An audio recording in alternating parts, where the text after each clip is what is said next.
Saya Oktavianus Muntaib, semester 9 jurusan Sosiologi, Fakultas Ilmu Sosial dan Ilmu Politik. Tugas pengantar ilmu politik. Bab 1, Konstitusionalisme Konfusius. Minat, moralitas dan konfusianisme positif. Konfusianisme terkadang dipahami sebagai sistem etika yang didasari menentang pengejaran kepentingan materi. Karena pemuka dari Meng Xi adalah paling jitu dalam hal ini. Atas pertanyaan Raja Hui dari Liang tentang bagaimana membuatnya menguntungkan negaranya. Pertanyaan politik klasik yang tidak dapat dihindari oleh pemimpin politik yang bijaksana menjawab mengapa Anda harus menyebut kata keuntungan. Yang penting harus ada Ren dan Ji, karena Konfusianisme mencari menjadi dominan dalam politik arus utama Tiongkok selama abad ke-12. Kemudian Konfusius, terutama Cheng Shou ortodoks neo-Konfusius yang sangat dipengaruhi oleh Mencius, jarang ditantang dikotomi Mencian antara moralitas dan minat. Bahkan mereka secara aktif mengkritik orang-orang yang menganjurkan utilitas sosial, mempromosikan minat dengan menyebut mereka perusak Dao atau pengikut jalan hegemoni. Dalam tradisi Konfusianisme, Mencian yang menempati tempat sentral di Tiongkok dan Korea sangat kondas antara moralitas dan minat adalah norma.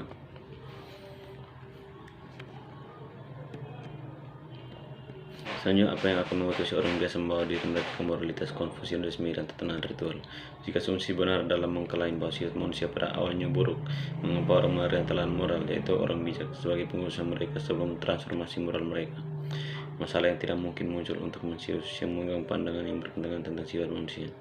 Singkatnya, bagaimana kita bisa memahami keruhnya di dimensi politik kebajikan Konfusianisme, di mana penguasa terlepas dari apakah dia benar-benar bajik atau tidak, menjalankan kekuasaan politik dengan otoritas yang cukup, jika tidak sepenuhnya sah, dan dukungan populer. Dan Konfusianisme negatif lebih fokus pada pembatasan pengejaran tanpa batas dari penguasa atas kepentingan pribadi yang mengakibatkan penggunaan kekuasaan politik secara arbitrer. Saya berpendapat itu dibandingkan dengan neo-Konfusius yang sibuk dengan Konfusianisme negatif. Baik Mencius maupun Sun Tzu memiliki lebih banyak pandangan yang fleksibel dan canggih tentang minat, dan dengan demikian wawasan yang lebih luas kedua dimensi politik kebajikan Konfusianisme. Meskipun seperti yang akan dibahas secara lebih rinci di bab 4, Mencius lebih tertarik pada Konfusianisme negatif daripada Sun Tzu. Mencius on interest beyond negative Konfusianisme. Tanggapan Mencius yang sangat provokatif kepada Raja Hui, sebagian karena nada tegas dan semangatnya, meyakinkan beberapa orang Konfusius. Belakangan itu moralitas dan minat Konfusianisme secara inheren tidak sesuai atau bahkan bertentangan. Namun, dari sudut pandang teori politik, ada lebih banyak yang dipertaruhkan dengan menempatkan moralitas berlawanan langsung dengan kepentingan. Mencius dalam politiknya retorika membuat teori politik Konfusianisme berorientasi negatif kebutuhan politik penguasa, sambil menjunjung tinggi cita-cita politik moral Konfusianisme yang positif, yaitu jalan raya dan mengabdikan diri untuk mengubah penguasa pada masanya menjadi seorang raja yang bijak. Mencius menempatkan pendekatan yang sama, kadang-kadang lebih tentang membatasi penguasa politik yang sedang menjabat. Asik dengan yang klasik, pertanyaan real politik tentang mempertanyakan keadaan milik sendiri dan memperkuat milik sendiri, melainkan Ren dan Yi. Dia berkata, ketika pangeran baik hati, semua orang baik hati. Ketika pangeran patuh, setiap orang berbakti. Ketika pangeran benar, semua orang benar. Hanya dengan meluruskan sang pangeran, seorang dapat mempertahankan negara secara. Dalam hal ini, pangeran tidak ada salahnya mengekang penguasa, tapi dalam arti yang mendalam. Mengekang penguasa berarti mencintainya. Lalu mengapa Mencius berkaitan dengan pengejaran kepentingan material sang penguasa? Siapa hanya melakukan dengan tujuan untuk memperkaya dan memperkuat negaranya sendiri. Cukup mengherankan, terlepas dari keterikatan yang tak terelakkan antara politik dan kepentingan materi, Mencius mengenaskan bahwa seorang penguasa yang secara aktif mengejar kepentingan pada akhirnya akan dikutuk. Di sini Mencius tidak menjelaskan lebih jauh mengapa mengejar minat dan penting mengarah pada kehancuran suatu negara. Namun yang pasti adalah dalam menanyakan apa gunanya menyebut kata untung, Mencius tidak sekadar menyampaikan ketidaksabaran dengan topik ini, mengkritik kepercayaan umum yang dipegang teguh bahwa peningkatan kepentingan material negara dalam kasus Raja adalah salah satu cara yang signifikan untuk mengukur keberhasilan politik, seperti ada politik yang lebih dalam pesan dan tempatnya, yaitu jika bunga adalah media inti hubungan politik, bunga itu mau tidak mau akan hancur.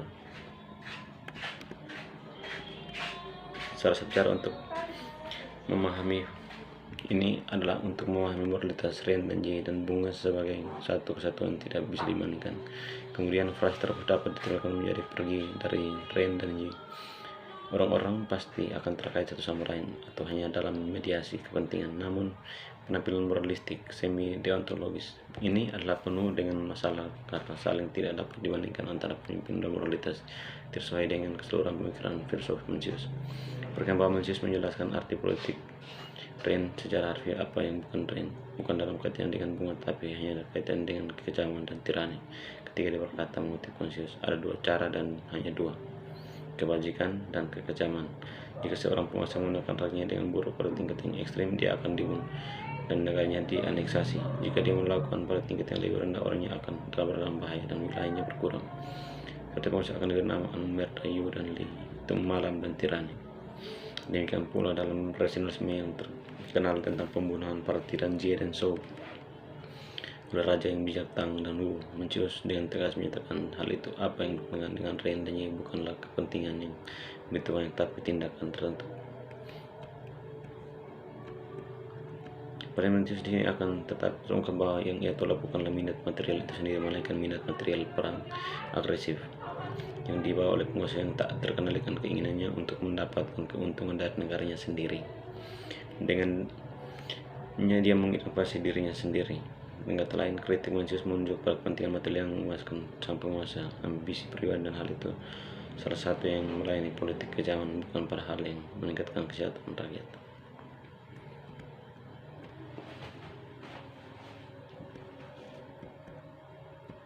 Dalam pandangan saya, posisi Mencius hubungan dengan bunga agak sederhana. Pergerakan moralistiknya yang sesekali. Klaim inti Mencius tampaknya adalah jika hubungan sosial politik melibatkan berbagai bentuk transaksi sosial ekonomi semata-mata didasarkan pada bunga sebagai keinginan alam yang tidak termanusia untuk mendapat keuntungan pertimbangan Ren dan Ye, mereka pasti akan hancur.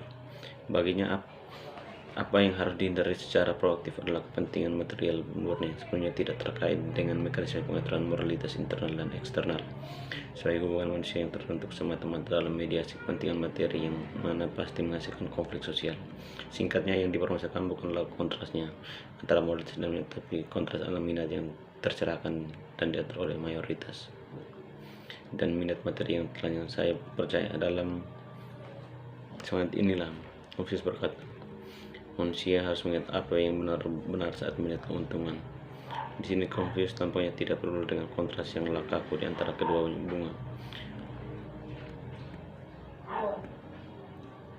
Memperoleh kepentingan pribadi untuk kepentingan umum. Bahkan dalam pemerintahan sipil mention moralitas Ren dan tidak pernah hubungan zero sum. Itu King Lewe bisa capai bukan dengan kepentingan pribadi penguasa menjadi seorang jenderal di mana baik penguasa maupun yang dipentingkan menguntungkan seorang dapat mengklaim bahwa argumen saya sejauh ini salah dan sah karena kesalahpahaman saya terhadap teori perluas Mencius. Kritikus mungkin berkata benar bahwa apa yang ingin Mencius sampaikan dalam penyampaiannya.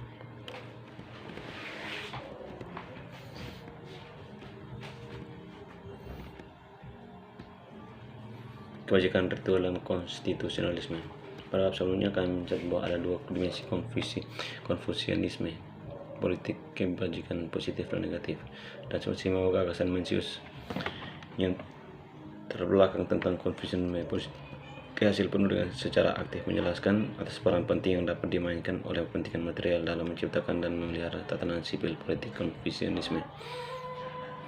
Dalam membedakan antara Konfusianisme positif dan negatif sebagai dua cara yang berbeda menjalankan politik kebajikan Konfusius, bagaimanapun jauh dari min saya untuk menyatakan bahwa mereka tidak sesuai atau saling eksklusif. Faktanya, mereka adalah dua sisi dari mata uang Konfusianisme yang sama, kebajikan politik, dan mereka bergabung untuk menimbulkan dinamika politik yang menarik, yang sekaligus menginginkan dan membatasi kekuatan politik sang penguasa. Yang penting di sini adalah ketika menyusun kembali dari perspektifnya unik politik yang seperti akan ditampilkan kelangsungan dinamis kami sadari bahwa sangatlah tidak memadai dan sangat menyesatkan untuk menangkap konfusianisme politik kebajikan dalam istilah aturan oleh manusia yang tidak disiplin.